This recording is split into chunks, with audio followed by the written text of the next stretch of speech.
Welcome to Order Militaris Radio TV, and we are lifelong Catholics, and what we do is all for free, and for our love of Jesus Christ, and for our Holy Mother, the Church. We'll defend our Holy Mother, the Church. Today we're going to begin a new series from the book, let's see here, Putin's People by Catherine Belton. How the KGB took back Russia and then took on the West. And today we're going to tell you who owns Vladimir Putin. We welcome Brother Alexis to the show. Thank you, AJ, for having me on Order Militaris Radio TV. And this is a kind of a follow-up to our show on Russian propaganda. We pointed out and explained why Russian propaganda is so effective to people who know nothing about Russia and nothing about Vladimir Putin. So we're going to do this program on the men around Vladimir Putin. You get a good idea what kind of a character this guy is. This is an excellent book by an investigative journalist. So there's a lot of material in this book. We're just going to stick with the more major facts that give you a clearer picture of Vladimir Putin. So Vladimir Putin was inaugurated president of Russia on the 7th of May in the year 2000. He actually entered office in August of that year. So he's been in power nearly 22 years. And Russia is not a democracy, it's an autocracy. He is just automatically renewed into power. And so it's important to understand what kind of society, what kind of government he controls. It's not a monarchy, it's not a Christian state. And it's been described by many, many authors for more than 3 decades as a kleptocracy, because the Soviet Union didn't collapse because people realized communism was wrong. It collapsed because the mafia took over everything. And even the political party, the Communist Party, lost power to the mob. And who's the mob? Well, the mob's the KGB, or they started collaborating with the mob. So that is a thumbnail what it is. But you'll see from all the people we cover that surround Vladimir Putin that this is not propaganda. This is just historic facts. So you want to start with Alexander Volshin? Yep. AJ? Alexander Volshin, the deaf former economist who had served as Yeltsin's chief of staff. And he would be returned to power by Putin.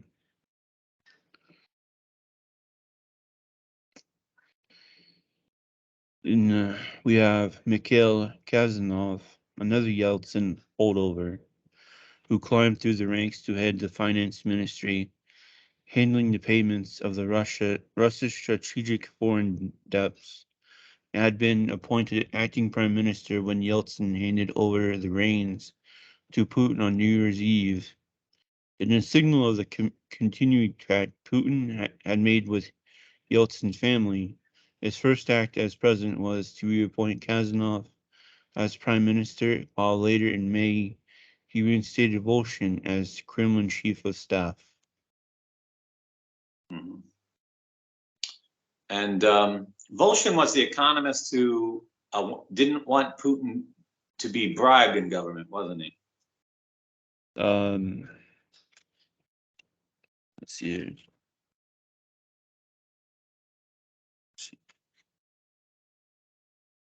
That would have been yeah. That would have been Patrushev. Patrushev. Okay, we'll get to him. So, who's Yuri Kovalchuk? He sounds like a hockey player, Kovalchuk. Same last name, but it's not. Yeah.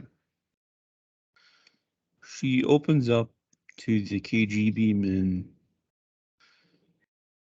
when he was being sworn in. but hidden and unnoticed in the mass of officials who thronged the golden Indrushki Hall, the KGB men Putin had brought with him from St. Petersburg. In those days, they were seldom seen and rarely heard, but these were the Slovoki, who first in union with Yeltsin's officials, but later on their own, were to flex the muscles and make their presence very well known. Within days of the inauguration, they were to send a strong signal that the decades of freedom Yeltsin was so proud of was coming to an end. In the first one is the KGB linked businessmen such as Yuri Kovalchuk, the former physicist who became the largest shareholder in the Bank Rossiya, the St. Petersburg Bank created by the Communist Party in the twilight of the Soviet Union. So as the Soviet Union collapsed, people founded companies, got control of assets, and ended up to be billionaires. And they did it by stealing state property, buying it for pennies on the dollar. And it was a complete grab. It was a wild west of thievery. This is one of the endemic characteristics of Putin's government. Who's Gennady Timchenko? He was the alleged one-time KGB operative who worked closely with Putin to control the city's oil exports. These men had been hardened in the vicious struggle for cash in the St. Petersburg economy, and they were now hungry for the riches Moscow had in store.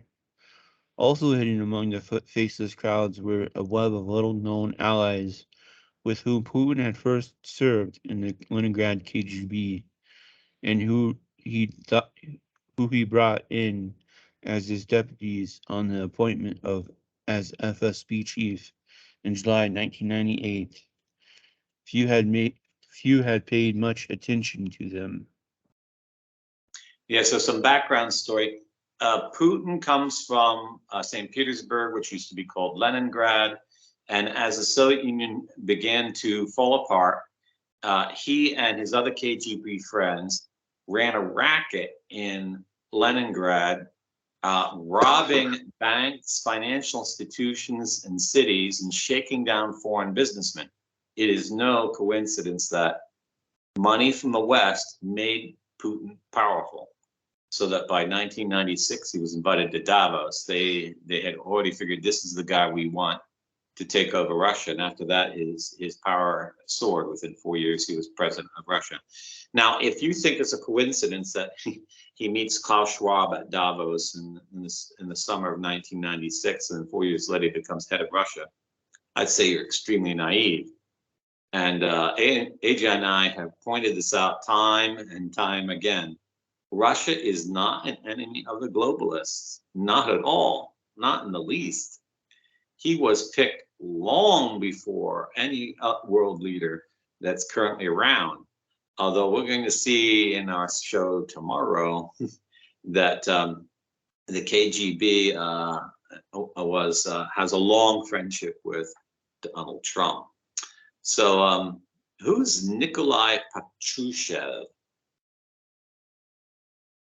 The gnarled, experienced operative, who, according to one former Kremlin official, had fumed at being caught red-handed in the Ryazan apartment bombing plot.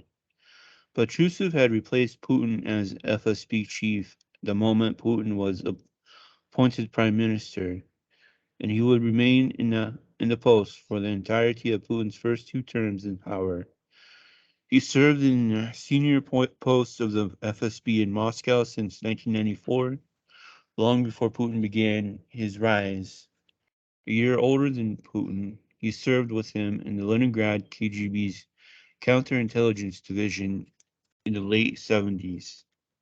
When Putin was appointed as Sobchak's deputy mayor, Patrushev headed the contraband division of St. Petersburg's newly created FSB, just as Putin's group of former KGB men were beginning to take over the main channel for the city's contraband goods, the Baltic Sea Fleet and the Strategic Sea Port. Mhm. And So this is very similar to the modus operandi of the Russian mafia. The Russian mafia is not like the Sicilian mafia. Sicilian mafia, you have a don, and he has men around him, and the don runs the place. It's a monarchy. He makes all the decisions, and if you take out the don, you basically paralyze the organization until they have a new don. But it's hierarchical organization. Whereas in Russian mafia, it's more like diversive. It's kind of like an octopus. You could chop off an arm, it will just grow another. And it wouldn't be too much of a error, I think, to say that Putin, what happened to Russia is the deep state took over the government. We see this going on in the United States too. When you have CIA agents and intelligence operatives become politicians, that's the death of democracy. Okay, those are the insiders of the insiders. A true democracy is you have someone who's never had any political power gets elected, and he goes to government and he cleans it up. And that's what we were sold with Donald Trump. That wasn't true about him, but we haven't had presidents like that in a long time, like 50, 60 years. So people should take note that this is a group from the intelligence operatives of Leningrad that worked with Putin in all his criminal activity there. It's not something that you can ignore. It explains why the Russian Federation forces entering Ukraine are looting everything. It's not two unrelated facts. So who's Sergey Ivanov? yeah, Oh, she, excuse me. she continues with this Pachusev guy. Okay. Soon Pachusev was transferred to Moscow, where he rose rapidly to the top of the FSB. A hard-drinking KGB man, he combined a strong capitalistic ethics of amassing wealth with an expansive vision for the restoration of Russian Empire. He quite a simple guy, a Soviet person of the old school. He wants the Soviet Union only with capitalism. He sees capitalism as a weapon to restore Russia's imperial might, said one person close to him. Another close Putin ally agreed. He's always had a very strong independent views. Always Patrushev had been a visionary, an ideologist for the rebuilding of the Russian Empire. He is a powerful personality. He is the one who really believes in rebuilding the empire. He is the one that got Vladimirovich into all these ideas, said the person close to him. But while Patrushev was well versed in the founding texts of Russia's geopolitical ambition, he was a ruthless and relentless operator who would stop at nothing to get his way. He could not speak without swearing, and if you didn't swear back, he wouldn't respect you. Doesn't understand any other way, the person close to him said. He can't speak or behave any other way. He'll come into a meeting and say, well, you bleepers, what is it you bleeped up all over again? The other close Putin ally would only say that Patrushev had always been tough, while Putin had initially been more liberal than him. The person close to Patrushev said that he'd always considered himself cleverer and wiler than Putin. He's never considered Putin was his boss. Patrushev had waged a vendetta against rebels in the breakaway Chechen Republic. He hated the Chechens and anyone who worked with them with a vengeance.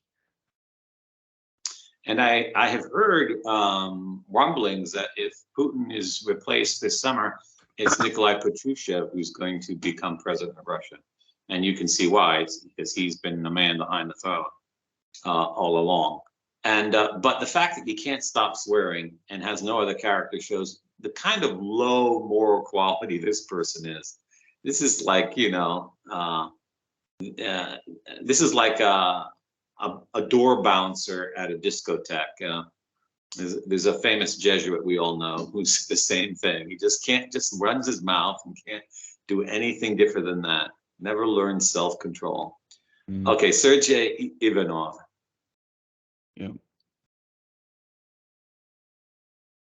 who'd served as the senior foreign intelligence operative for the KGB. His urbane manner and fluent English mask a sharp tongue and at times a vicious manner. He too had worked closely with Putin in the Leningrad KGB. They had operated out of the same dingy room in the Bolshoi Dom KGB headquarters, as the monolithic block of granite on Litny Propetsky for 2 years until Ivanov was promoted and transferred abroad. Long before Putin made it to the Red Banner School, Ivanov had served in Finland and possibly the UK, before being whisked away to serve as chief resident in the Kenyan embassy after a spy who defected to the UK blew his cover. In the 90s, he served directly under Primakov as deputy chief of the European desk for the Foreign Intelligence Service, or the CVR, becoming the youngest general since the Soviet collapse. When Putin became FSB chief, he appointed Ivanov one of his deputy chiefs together with Patrushev. And after he took over as prime minister, Ivanov became secretary of the Russia's Security Council, a post that became the second most powerful position in the Kremlin. He was to grow in influence during Putin's regime. Mhm. So this constant association of friends and moving them up with power is something that's very unlike modern democracies, where people are promoted according to their professional abilities, and this shows you it's more like a mafia gang. So, is this other guy his relative or brother, Viktor Ivanov? Yeah, his brother. Uh, which, hmm, Mustachioed KGB officer of the old school, who viewed the world strictly through the Cold War lens. 2 years older than Putin, he'd been a party worker before being recruited by the Leningrad KGB. He began service shortly after Putin and worked his way up over nearly 2 decades to the KGB's Human Resources Department to head the St. Petersburg's FSB contraband division, taking over that important post from Patrushev at the time of Ilya Chabrt's men were taking over the seaport. According to a former colleague from the FSB contraband division, Ivanov was notorious for never lifting a finger against smuggling. His favorite words were later and not now. One intelligence report written by a former senior KGB officer suggested that there might have been a very good reason for Ivanov's inactivity. He had helped the Tamilov group, of which Traber was part, in its effort to take over the seaport, while it was being used to smuggle drugs from Colombia into Western Europe. The report, which was later aired in a London court and drew strong denials from Ivanov, also claimed that Putin had supplied Ivanov with protection all the time while he was operating in St. Petersburg. There's a little important note, something that you said that ties things together. We've already covered it at length. The CIA's long history of drug smuggling. They've been drug smuggling right from 1946 when they were founded, because they incorporated into their ranks Nazi spies who were involved in drug smuggling. The drug production of cocaine in Colombia is something that is fostered, protected, and invested in by the CIA. So why is the KGB importing CIA drugs from Colombia if they're the enemy of the CIA? There's just a question there. How would they even get it? Yeah. So who's this next guy? Igor Sechin. He's like the baby of the A group. second. He's like the baby of the group. 8 years younger than Putin. He had followed him like a shadow ever since his appointment as deputy mayor. He had served as his secretary, standing like a sentry behind the podium in the anteroom leading to Putin's office in the Solomony headquarters. A fierce gatekeeper to all, he controlled access to Putin and all the papers Putin saw. Okay, I want to break right there. We've watched on the U.S. News, C-SPAN, and all that other junk. Rand Paul stopping the 40 billion military aid to Ukraine, and and we'll find out in the tomorrow show about these guys he's connected to because of Trump. And he delivered a handwritten note letter from Donald Trump to Vladimir Putin, hand delivered. And you don't know who you have to go through to get to this guy? Igor Sechin. Mhm. So he's only going to let friends contact Putin. No. Anyone who needed Putin's signature to establish a business had to deal with Sechin first. When one St. Petersburg businessman required Putin's signature to set up a joint venture with a Dutch company trading coal and oil products, his friends arranged for him to see Putin. After they discussed it, Putin told the businessman to go to his secretary, Igor Sechin, saying, "He will tell you which documents to bring, and I will sign."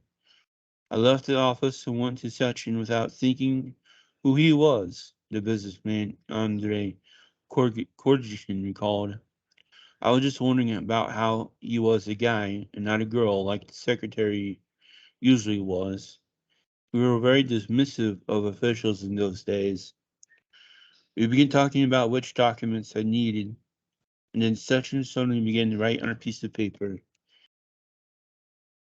He said, and bring and show me he held written $10,000 on the piece of paper. This made me very mad. I said, "What? Have you lost it completely?" But he said, "This is how we do business here." I told him where to go, but that was it. He never registered the business. Back then, it was an absolutely different time. I had no idea who Sechin was. This was how they collected petty bribes. So that businessman made a mistake because he thought this is, you hear this phrase repeated, you think we're like you, but we're not like you. So this is one of the big things to understand about Russia, Muscovy, the whole, even Russia under the Tsars. They have all the trappings and appearances of a European power, but they run their society like a Tartar criminal state. And that has blood reasons too. So that's an excellent little vignette to explain how Russia's run. So who's Viktor Cherkasov? Who ruled the city's FSB ever since Putin had been appointed deputy mayor. 2 years older than Putin, he'd held top posts in the Leningrad KGB for nearly 8 years, had been Putin's senior before Putin was sent to study in Moscow. In the final years of the Soviet regime, Cherkasov had headed one of the KGB's most vicious divisions, investigating the activities of dissidents. But after the regime collapsed, he embraced the new shadow capitalism that ruled St. Petersburg, acting as a vital link between the mayor's office, the security services, and organized crime. He'd been a key player behind the Tamavov Group's takeover of the Baltic Sea Fleet in the seaport, and Putin had always treated him with the utmost respect. He is a senior figure when Putin was no one. A person close to both men said, "He is his closest circle. He is the elite." When Putin was appointed prime minister, he had intended Cherkasov to replace him as FSB chief, but Patrushev made sure he was appointed in his place. Yumazov had been told he shouldn't grant Putin his every wish, that there had to be some counterbalances. Cherkasov was appointed deputy chief instead. So there's even infighting among them. And this shows clearly that Putin isn't the one who's the power behind the throne, it's Patrushev. So who is Andre Ilarinov? What? Andre Ilarinov.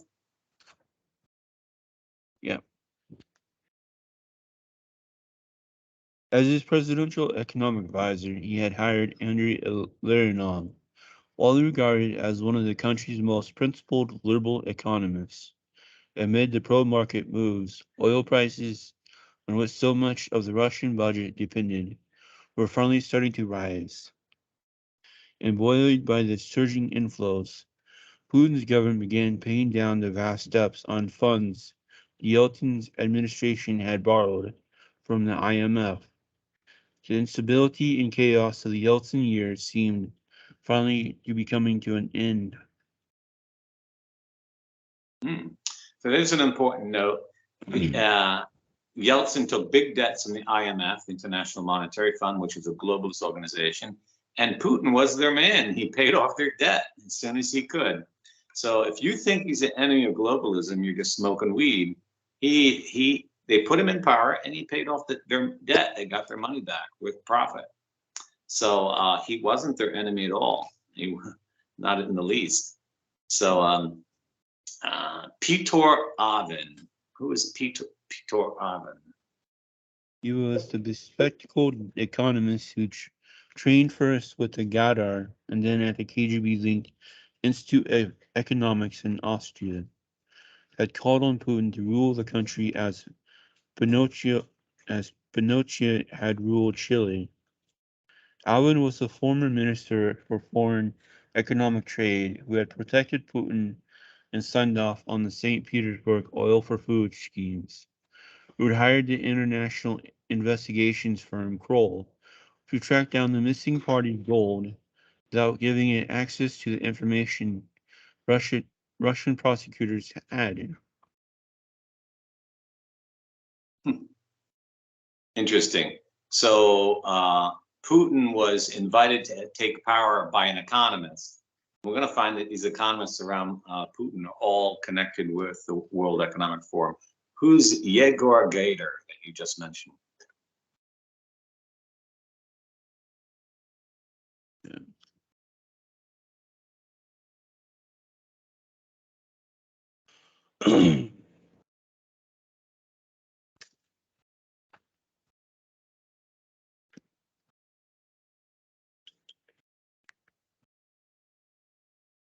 Igor Gator had fought so hard to maintain.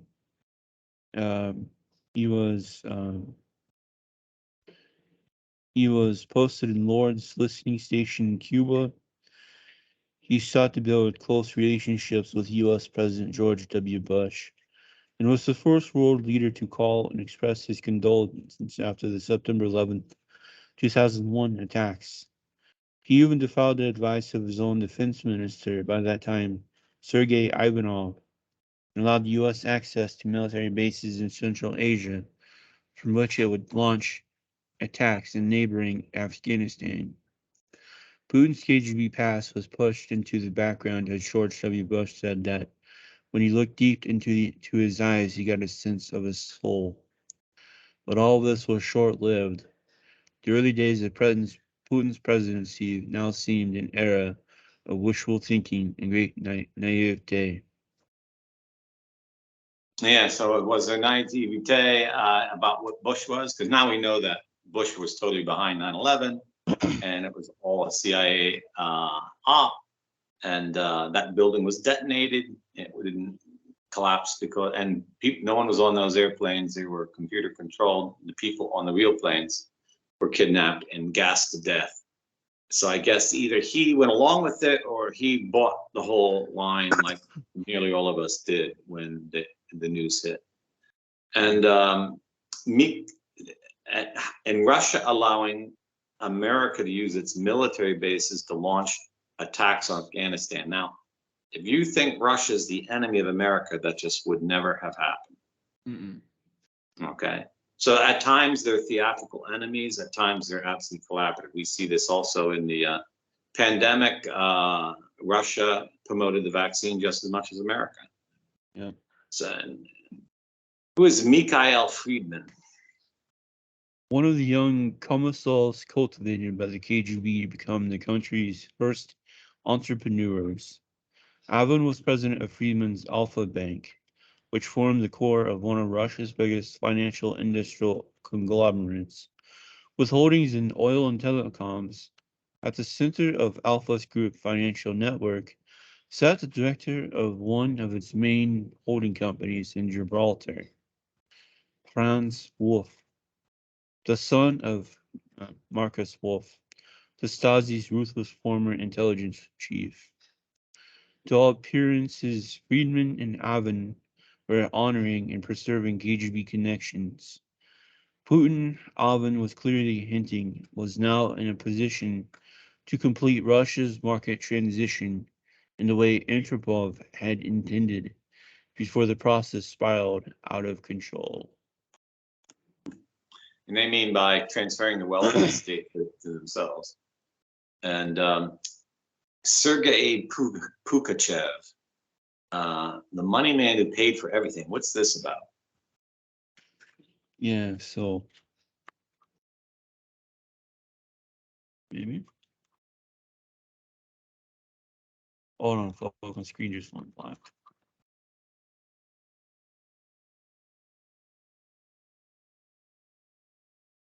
You still hear me? Yeah, I can still hear you, and I still see it. Okay. All right. So let's see here. All the while, Pugachev moved in the shadows, watching over his protege like a hawk, trying to balance the influence of opposing forces. The Yeltsin family and the security men over the president. He attempted to shield Putin from attempts to bribe him. He said instead of paying for everything he needed himself. In Putin's first year in office, Pugachev said that he spent $50 million on meeting the Putin's family's every need, down to buying the cutlery they use in their homes. Mm-hmm. I can hear you and see you still, AJ. Okay, good. And he bought apartments for the prosecutors in order to make sure they were under the president's and his control. He insisted that this was essential to make sure the president and his prosecutors remained uncorrupted. There were always people proposing he take money for this or that. Mostly it was done through Yuri Kovalchuk, he said, referring to the St. Petersburg ally who had taken over Bank Rossiya, the main cash pot for Putin's St. Petersburg allies. Khrushchev claimed that he was trying to bring an end to an era when the oligarchs of the Yeltsin years believed they controlled the Kremlin by giving donations to Kremlin officials, not realizing perhaps that essentially he was doing exactly the same. I was just trying to make sure this didn't happen. The rules had to have changed, he said. Well, if you believe that, So, to explain what's going on here is Russia's so corrupt, everyone is taking bribes. And the people who put Putin into power were afraid that he would no longer be loyal to him because he would start taking bribes. So what did they do? They bribed everyone from the start. So they wouldn't need to take bribes that would influence their behavior. And this showed, and where did this Sergey Pugachev to get all this money to do this? And where did he get the photos? Obviously, he's doing it according to the directions of someone. Mhm. So you ask yourself, how could Russia start a war with Ukraine and then they slap Russia with all these sanctions which really don't stick?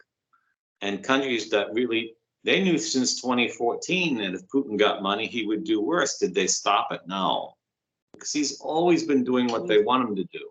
Okay. You talk about all this money going to Russia for gas, oil, coal. this is why the internationalists want to control Russia, because it helps them get wealthy. They did this all through the Soviet period. They're not in any way the enemy of Russia. I'm just really saying they're any enemy of their pocketbook. You know, I'll be frank with you. As far as the globalists are concerned, they couldn't give a bleep about Ukraine. Okay, they couldn't. And this war that Putin has started against Ukraine, it has to be because they gave him the go-ahead to do it. Mm-hmm. And yet they're making him lose it because it must be they want to change the guard. This guy's been there 22 years. He's becoming incapacitated. They need to change him out, just like they need to change Biden out and Bergoglio out. You know, this is all part of the plans. They'll never put an absolutely clean, honest, upright, young, healthy person in power, because that means they couldn't control him. He'd be in power for a long time. They always put someone who's compromised, corrupted, decrepit. And, you know, you have to see the big picture and not close your eyes to it. Now, with all these crooks around him, how could this guy be your savior? I mean, it's like saying, I want the Sicilian mafia to take over my country. Now, you might have seen the Godfather films, but I can assure you, coming from a Sicilian family, you don't want the mafia 10 miles from you. There's no way you can start a business, not even a barber shop, if the mafia's in the neighborhood, come by every week and take your profits. Mm-hmm. You cannot tolerate or collaborate, even hope anything from those kind of people. And if that kind of people is taking over a whole country, you don't want anything to do with them. They're just absolute liars. They can go with straight lace to their little, you know, traditionalist Russian Orthodox church with the liturgy perfectly and the bells and the investments and the incense, but that doesn't mean they're Christian. And this is perhaps why people who are fascinated with the appearances of religion, but not with the substance of religion, are just, you know, pro-Putin, because they're fakes too. They're not Christians. They wouldn't help a poor person on the street starving to death. No, they'll buy a gold-covered thurible for the local church so that they move up in their social status. That is not Christianity. That's Pharisaism. Yeah. I mean, we could sit here for an hour, 2 hours going through this one chapter on Vladimir Putin, because we just scratched the surface on this guy. It even covers the patriarch of Moscow. Mm-hmm. So they've bought and corrupted their own country and the West. And we were warned about this when the old Soviet Union fell, that this was all just a big smokescreen. And people said, oh, Russia's converted. Russia's not converted at all. So after we do the show we do on Trump will show the lengths at which the KGB has gone to create controlled opposition in the West, and how they use this as foreign power. Mm-hmm. And a case in point, Matteo Salvini just yesterday spoke out against Finland and Sweden joining NATO with arms deliveries to the Ukraine. Well, he has a long history of Putin devotion. He even wore a shirt with Vladimir Putin's face on it. So this is not coincidence. His party got money from Russia, just like a lot of politicians in West. And you'll see that Trump got a lot of financing from the KGB. So that will be a very enlightening show to help people realize that neither is Trump going to save you. He's not there to save you. He's there out for himself. And if you're taking money from the KGB, you have no morals. Yeah. And you're not an honest businessman, and you wouldn't need that. Yeah. One of the numbers that's going to shock everybody, I want to give you a heads up, a little teaser. When his first wife asked him, so how much are you really worth? He's like, how much am I really worth? I'm not even worth $9 billion, because he was $9 billion in debt. Mm-hmm. He's always been big in debt. He's always been a front of bankers and people who loan to him. So thank you, AJ, for having me on the show about who owns Vladimir Putin and Vladimir Putin's gang. And I look forward to our program tomorrow on Trump and his connection to Vladimir Putin. Yep. This is Auto Militarist Radio TV signing off. Day is full. Daysville. Ooh.